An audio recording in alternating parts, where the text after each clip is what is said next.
سے بخشش مانگے میں اس کی بخشش کر دوں گا، کوئی مجھ سے مغفرت مانگے میں اس کی مغفرت کر دوں گا، کوئی مجھ سے معافی مانگے میں اس کو معاف کر دوں گا، کوئی مجھ سے روزی مانگے میں اس کو روزی عطا کر دوں گا، کوئی مجھ سے رزق مانگے میں اس کو رزق عطا کر دوں گا، کوئی اپنی مصیبت اور پریشانی میرے سامنے رکھے اس رات کی برکت سے اس کی پریشانی دور کر دوں گا، اس رات کی برکت سے اس کی تکالیف دور کر دوں گا۔ اللہ کے رسول صلی اللہ علیہ وسلم نے فرمایا کہ اس رات میں اللہ رب العزت آسمان دنیا پر مغرب کے بعد یعنی غروب آفتاب سے آ جاتے ہیں اور مسلسل یہ اعلان ہوتا رہتا ہے۔ صحابہ نے پوچھا یا رسول اللہ یہ بخشش کی رات کب تک چلتی ہے، یہ اعلان کب تک چلتا ہے، یہ ندا اور آواز کب تک چلتی ہے؟ فرمایا صبح صادق تک، صبح صادق تک اللہ رب العزت گویا کہ پکارتا ہے اور فرشتوں کے ذریعے اعلان کرواتا ہے کہ فرشتوں جاؤ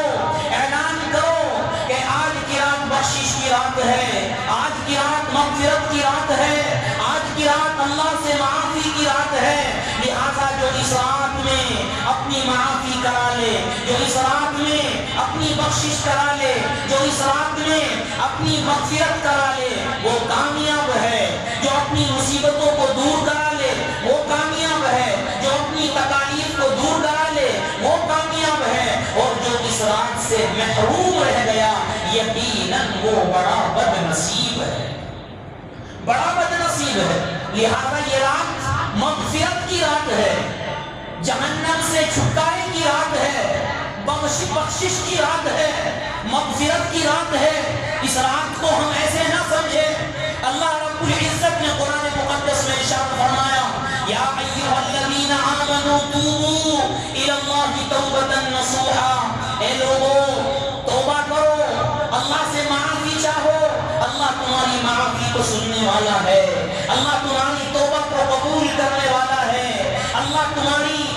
تمہارے گناہوں کو معاف کر کر تمہیں نیکیوں کی توفیق دینے والا ہے۔ یہ اللہ رب العزت قرآن مقدس میں ارشاد فرماتے ہیں۔ میرے اور آپ کے آقا صلی اللہ علیہ وسلم نے فرمایا التائب من الذنب کمن لا ذنب لہ، کہ اگر کوئی انسان گناہ ہونے کے باوجود،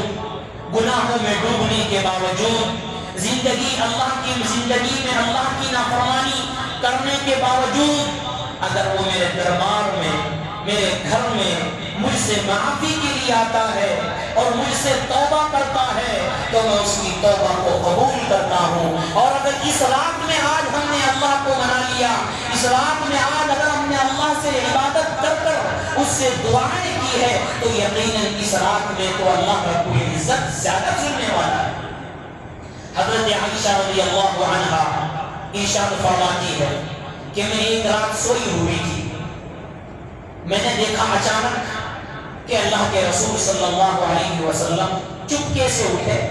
اور آہستہ قدموں سے نکلے۔ کیوں نکلے؟ تاکہ نیند کے اندر خلل نہ آ جائے، حضرت عائشہ کی نیند کے اندر خلل نہ آ جائے، چپکے سے نکلے۔ حضرت عائشہ رضی اللہ عنہا گھبرا گئی اور اس سوچ میں پڑ گئی کہ شاید اللہ کے رسول صلی اللہ علیہ وسلم کسی دوسری بیوی کے پاس چلے گئے، کسی دوسری زوجہ کے پاس چلے گئے۔ یہ خیال آیا حضرت عائشہ رضی اللہ عنہا کو، ایک دم سے اٹھی اور فوراً گئی تو دیکھا کیا ہے کہ میرے آقا صلی اللہ علیہ وسلم کسی اور بیوی کے پاس نہیں، دنیا کمانے کے لیے نہیں، میرے اور آپ کے آقا صلی اللہ علیہ وسلم قبرستان اور جنت البقیع کے اندر موجود اور امت کے لیے دعائیں مغفرت کر رہے ہیں۔ حضرت عائشہ رضی اللہ عنہا فرماتی ہے دوسری حدیث میں کہ اللہ کے رسول صلی اللہ علیہ وسلم دعا کر رہے تھے، میں برابر میں چپکے سے کھڑی ہوئی بھی اپنے ہاتھوں کو اٹھائے ہوئے تھی، اور حضرت عائشہ ایک روایت میں فرماتی ہے کہ اس رات میں اللہ کے رسول صلی اللہ علیہ وسلم نے اتنی لمبی دعا فرمائی امت کے حق میں، امت کی مغفرت کے حق میں، کہ میرے ہاتھ اٹھاتے اٹھاتے تھک گئے، میرے ہاتھ درد کرنے لگ گئے، اتنی لمبی دعا کی۔ حضرت عائشہ رضی اللہ عنہا فرماتی ہے کہ میں نے آقا نامدار صلی اللہ علیہ وسلم کو دیکھا کہ میرے آقا صلی اللہ علیہ وسلم رو رو کر دعائیں کر رہے ہیں، کس کے لیے؟ اپنی امت کے لیے۔ کون سی امت جو ان کی سنتوں کے عمل کی خلاف ورزی کرتی ہے؟ کون سی امت جو شرابوں کے اندر ڈوبی ہوئی ہے؟ کون سی امت جو ہر وقت اللہ کے رسول صلی اللہ علیہ وسلم کے حکموں کی خلاف ورزی کر رہی ہے؟ کون سی امت جو محمد کے نام پر جان قربان نہیں کر سکتی؟ کون سی امت جو اس کے حکموں کی تابعداری کر کر عبادت نہیں کر سکتی؟ وہ امت جو زنا کے اندر ڈوبی ہوئی ہے، وہ امت جو شراب کے اندر ڈوبی ہوئی ہے، وہ امت جو جمعے کے اندر ڈوبی ہوئی ہے، وہ امت جسے نہ نمازوں کی پرواہ ہے، وہ امت جو نہ اللہ کو منانے کی پرواہ ہے، وہ امت جسے اللہ کو راضی کرنے کی پرواہ نہیں ہے، وہ امت جو ہر وقت شراب کے نشے میں ہے، وہ امت جو اپنے والدین کی نافرمانی میں ڈوبی ہوئی ہے، وہ امت جو شرک کے اندر مبتلا ہے، وہ امت جو قطع رحمی اور رشتہ داروں سے بدسلوکی کرنے والی ہے، وہ امت جو دوسروں کا حق مارنے والی ہے، وہ امت جو دوسروں کے حقوق کی تلفی کرنے والی ہے، وہ امت جو اپنی اولادوں کو دین سے ہٹا کر دنیاوی تعلیم دینے والی ہے، وہ امت جو حسد کرنے والی ہے، وہ امت جو کینہ کرنے والی ہے، وہ امت کے لیے میرے اور آپ کے آقا صلی اللہ علیہ وسلم اس رات میں قبرستان جا کر دعائیں کر رہے ہیں۔ قربان جائیے میرے آقا صلی اللہ علیہ وسلم کی ذات پر کہ امت گناہ پر گناہ کر رہی ہے آج، اور اللہ کے رسول صلی اللہ علیہ وسلم کا درد سمجھیے کہ اس رات میں آپ اپنی امت کے لیے مغفرت کی دعائیں کر رہے ہیں۔ پیغام دینا تھا، بتانا تھا، لوگوں کے لیے پیغام تھا کہ آج نبی دعا کر رہا ہے، جب تک میں موجود ہوں دعا کرتا رہوں گا، آخری دم تک دعائیں کرتا رہوں گا۔ میرے اور آپ کے نبی صلی اللہ علیہ وسلم جتنا ہمارے لیے روئے ہیں اتنا کوئی نبی اپنی امت کے لیے نہیں رویا۔ کتابیں اٹھا کر دیکھیے، تاریخ اٹھا کر دیکھیے،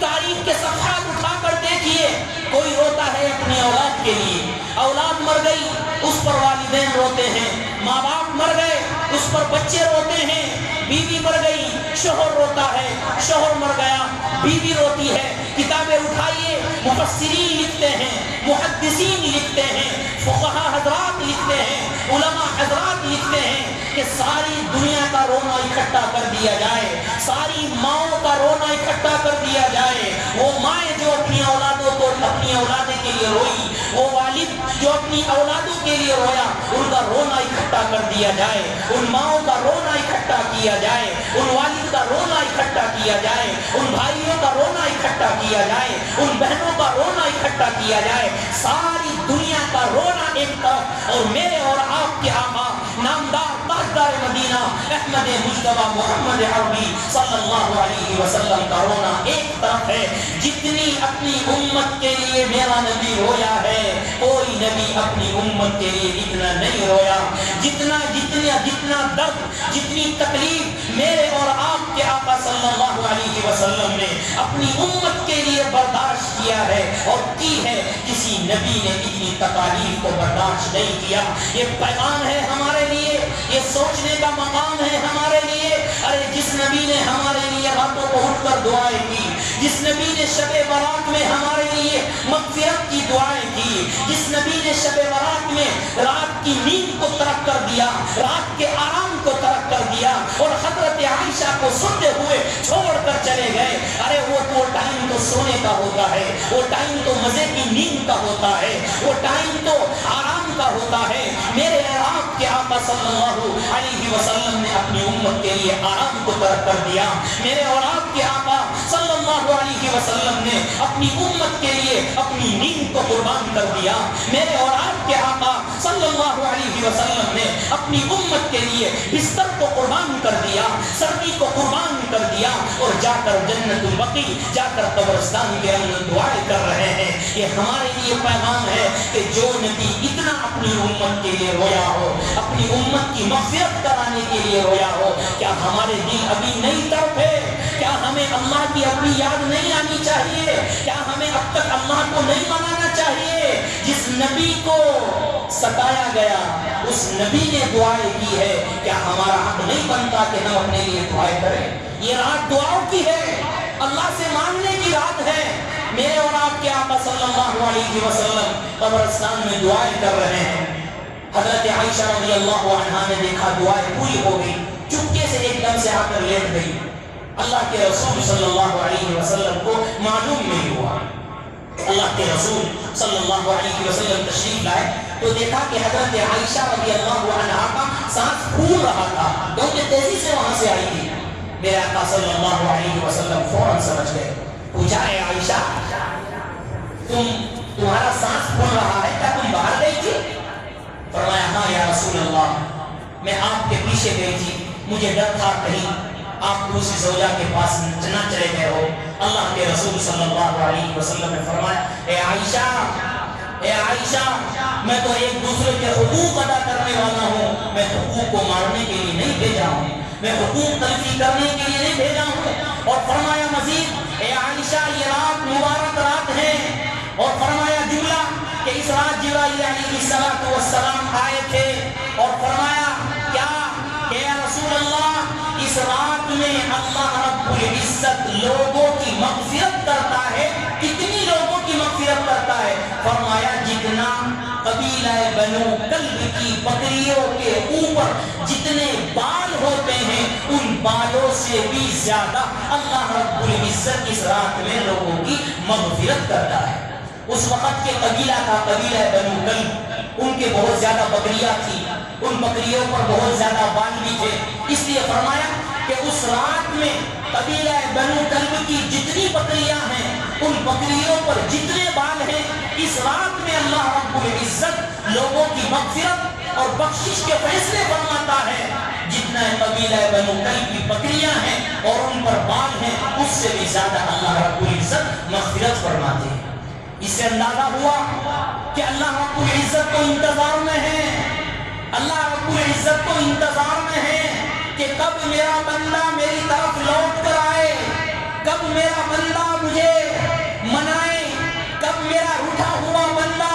میرے گھر کی طرف آئے اور مجھے منانے کے لیے آئے۔ اللہ رب العزت کو انتظار کرنے والے ہیں۔ میرے اور آپ کے آقا صلی اللہ علیہ وسلم نے ارشاد فرمایا جب انسان سچے دل سے توبہ کرتا ہے، سچے دل سے اللہ سے لو لگاتا ہے، تعلق قائم کرتا ہے اور دعائیں مانگتا ہے، اللہ رب العزت اس کے گناہوں کو ایسا معاف کر دیتا ہے جیسا اس نے گناہ کیا ہے۔ یعنی گویا کہ توبہ کرنے کے بعد اگر سچے دل سے توبہ کی جائے اور یہ دل کے اندر عہد کر لیا جائے کہ اللہ اب تک جو لغزشیں ہوئی تو ہوئی، اے اللہ یہ آج کی رات مجھے نصیب ہوئی، نہ جانے آئندہ چل کر مجھے یہ رات اگلے سال نصیب ہوگی یا نہ ہوگی، نہ معلوم اگلے سال کس کا انتقال ہو جائے، نہ جانے اگلے سال کس کو یہ رات ملے نہ ملے۔ اگر کوئی انسان اس رات میں سچے دل سے توبہ کرتا ہے، اللہ کے رسول صلی اللہ علیہ وسلم نے فرمایا گویا کہ وہ ایسا ہو جاتا ہے کہ اس کی ماں نے اس کو آگ ہی جلا ہو۔ اللہ رب العزت کو توبہ بڑی پسند ہے، دعائیں مانگنا بڑی پسند ہے، سچے دل سے اللہ سے تعلق قائم کرنا بڑا پسند ہے۔ میرے اور آپ کے آقا صلی اللہ علیہ وسلم نے ارشاد فرمایا کہ اللہ رب العزت انسان کے توبہ کرنے کے بعد کتنا خوش ہوتا ہے اس کو ایک مثال سے سمجھایا۔ کس نے سمجھایا؟ میرے اور آپ کے آقا صلی اللہ علیہ وسلم نے کیا فرمایا کہ اگر کوئی جنگل کے اندر راستے میں جا رہا ہو، سواری پر وہ جا رہا ہو اور اس کی سواری اونٹ ہے یا گھوڑا ہے، اس پر سارا توشہ، کھانا پینا، ضروریات کی چیزیں ساری اس پر موجود ہو، جنگل کے اندر وہ سو جائے، لیٹ جائے اور اچانک اس کا جانور، اس کا کھانا پینا جو جانور کے اوپر رکھا ہوا تھا وہ جانور گم ہو جائے تو اس کو کتنی غمی ہوتی ہے، کتنی پریشانی ہوتی ہے کہ جنگل ہے، دور دور تک پانی نہیں، دور دور تک کھانا نہیں، دور دور تک جو ہے کوئی چیز نہیں ہے، لہذا اگر میرے پاس پانی نہ رہا میں تو پیاسا مر جاؤں گا، کھانے کے لیے کچھ نہ رہا میں تو بھوکا مر جاؤں گا۔ اللہ کے رسول صلی اللہ علیہ وسلم نے فرمایا اس آدمی کا اونٹ گم ہو جائے، سواری گم ہو جائے، کتنا غم ہوتا ہے، اور پھر اچانک وہ سو جائے، اس کی نیند لگ جائے، اس کو آنکھ لگ جائے اور ایک دم سے وہ اٹھا اور دیکھا کہ ایک دم سے سواری اس کے سامنے، تو اس کو کتنی خوشی ہوتی ہے، کتنی خوشی ہوتی ہے، کتنی مسرت ہوتی ہے، کیونکہ اس کو تو کہ اگر